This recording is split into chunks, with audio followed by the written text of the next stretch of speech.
Hi everybody and welcome to today's tooltip session. My name is Lucy and I am a customer success manager here at Crowdmark. So in today's session we are going to be highlighting some of Crowdmark's accessibility features, and making the platform accessible to everybody is really important to us. We have made a number of improvements over the years to support accessibility. But we do recognize that there is still some work to be done. So we are always looking to make improvements and make things accessible. And today we're going to walk through some of those things that we have done. So our goals in today's session, we are going to be looking at both the administered and assigned assessment. In particular, we're looking at the proctored sessions, individual accommodation options, and general accessibility. And then at the end, if there are any questions, we'll open up the floor to questions and feedback. Please feel free to also type any questions in the chat as we go through, and I'll make sure that we address those as we're moving our way through today's session. So to start off with, we're going to look at the administered in-person assessments. So these are our paper-based assessments with the unique QR codes on the top of the pages. These are paper-based, so students come into the classroom, complete the work on the physical booklets, and then those are scanned and uploaded to Crowdmark for digital grading. So for the administered assessment workflow, you have the option to use what we call proctored sessions. And this workflow can be used if some students will be writing their exam maybe in a different location, maybe with accessibility services, or maybe in a distance education type scenario. So with the proctored session, the instructor sets up the proctored session in Crowdmark, adds the students to the assessment. Crowdmark generates unique booklets that are already pre-matched to these students. Then the proctor is invited to the session. They can download the booklets and then upload the work to Crowdmark for you. So we are going to look at what that looks like and how you would set that up. And then we'll also take a look at what this looks like from the proctor's perspective as well.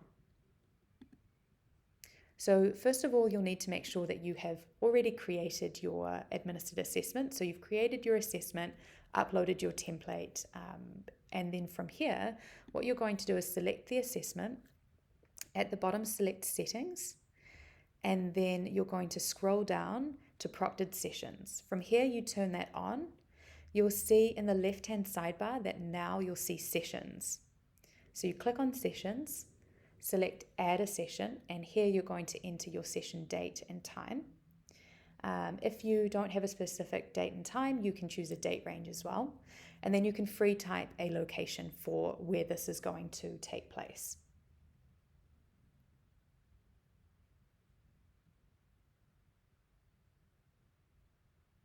Select add a session. And then from here, you're going to be asked to add the students. So these are the students who are going to be sitting their exam in a different location. So you type for the students, it's going to pull up students that match your roster, and you'll choose to select what students are going to be sitting their exam somewhere else. Once you've done this, you will invite the proctor. So you have some options here. First of all, you will need to include their email address. Next, you have the additional option to include a note to the proctor. And if you wanted to attach other resources, you can. You can also format that note by using Markdown.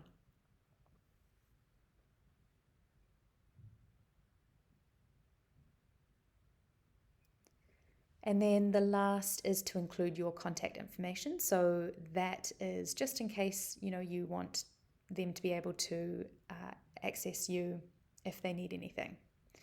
And once you've entered in your contact information, whatever information you want, you can select invite a proctor. And when you do this, they will receive an email. We'll talk about the proctor's perspective in a minute. You'll see here that these are all of the session details for this assessment. And if you needed to add another session detail, you could go ahead and click the create another session button, which appeared at the top there.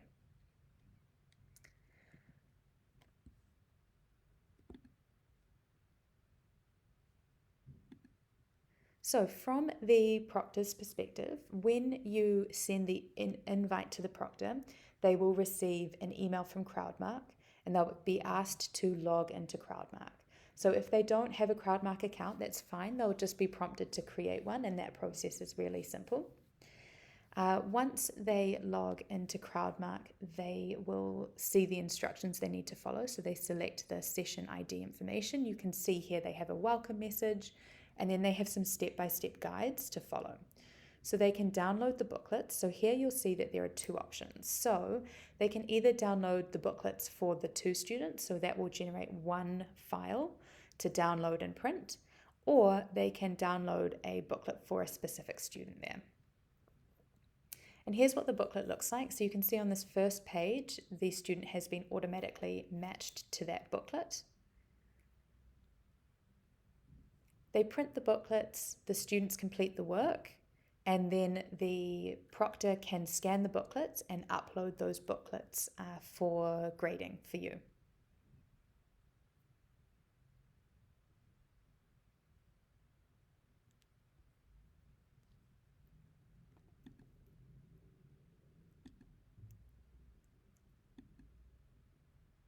So moving on to have a look at the assigned workflow. So this is the digital workflow. I'm just going to show you a video of what students see. But in the assigned workflow, how that works is the instructors set up the assessment on Crowdmark. They then distribute the assessment, and when the assessment is distributed, an email is sent to students. Students then log into Crowdmark directly into their browser. They view the questions and they upload their work to Crowdmark. And then when they select submit, that work is accessible for digital grading for the instructor and the instructional team. So that's our assigned assessment workflow, just an overview of how it works.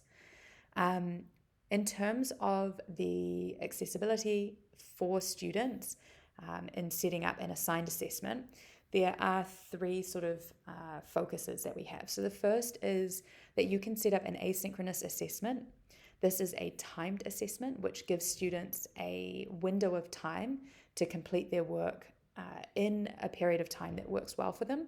So if they have any kind of special requirement, that means that they should be work better at a certain time of the day, then that asynchronous assessment might be a good option to set up for this particular student.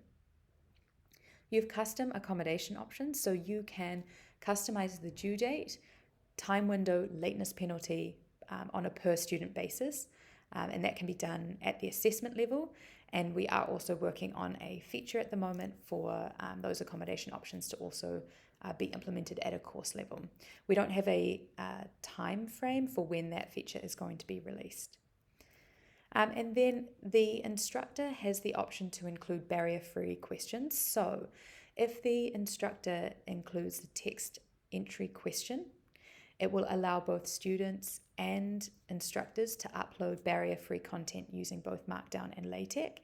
You can also use screen readers on the text entry questions. So to set up an asynchronous assessment, what you are going to do is when you're setting up your assessment, you'll come to the schedule page. And this is where all of the timing information lives. You can include a time limit by selecting the toggle on, and then you can customize that by selecting the pre-defined 60 minutes. You can either choose from one of the options, or you can set a custom limit here. This can be turned on or off at any stage. And then you can also include a lateness penalty, which you can turn on here.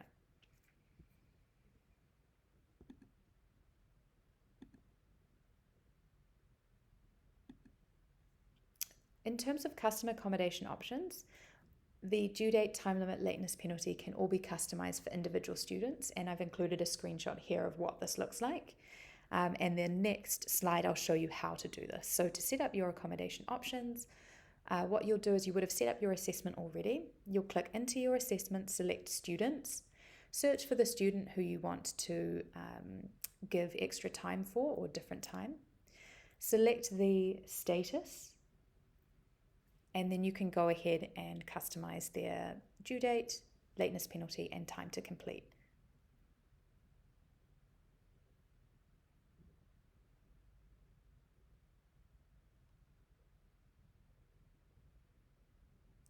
And then once you've made those changes, you'll go ahead and select Save, and you'll see a little wheel icon beside the student's submission status, which lets you know that the accommodation has been enabled.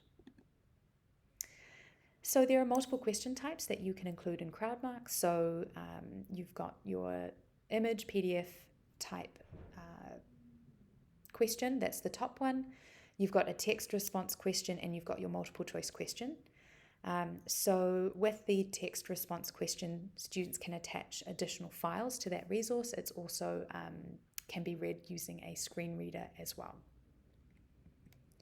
In terms of general accessibility, here are some of the changes that Crowdmark has made over the last year to make the site more accessible to both instructional team members and students. So the contrast ratios meet WCAG 2.1 level AA compliance. Images have appropriate and equivalent alternative text. There is the option to zoom in using the browser for user interface elements. The touch targets for buttons and controls are at least 44 pixels. Colour is never the sole method of conveying information, so there'll also be text as well to go alongside that to provide more context. And form fields are labelled and provide helpful error and verification messages. In terms of screen readers, Crowdmark is compatible with screen readers and text-to-speech software. The common regions of the app are identified for assistive devices. ARIA labels are used to communicate the states and properties of page elements to assistive devices. And there's contextual links which point to other help documents throughout the app. So we do also recognise that there are some limitations to our current accessibility. One of our limitations is that the content is generated by the user. So the instructor is the person who's going to be creating the assessment content.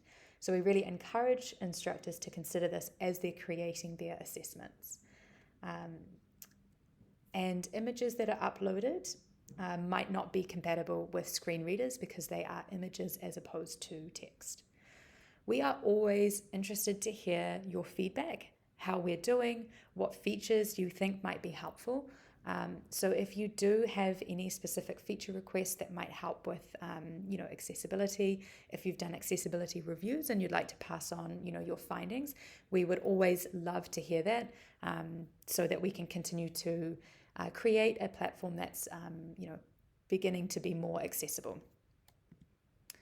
So I would like to thank you all for coming. I've had a look at the chat. There's no questions or comments in the chat, but if there was anything that you wanted to discuss now, please do let me know. I will just wait around for about 30 seconds to see if anybody has any questions.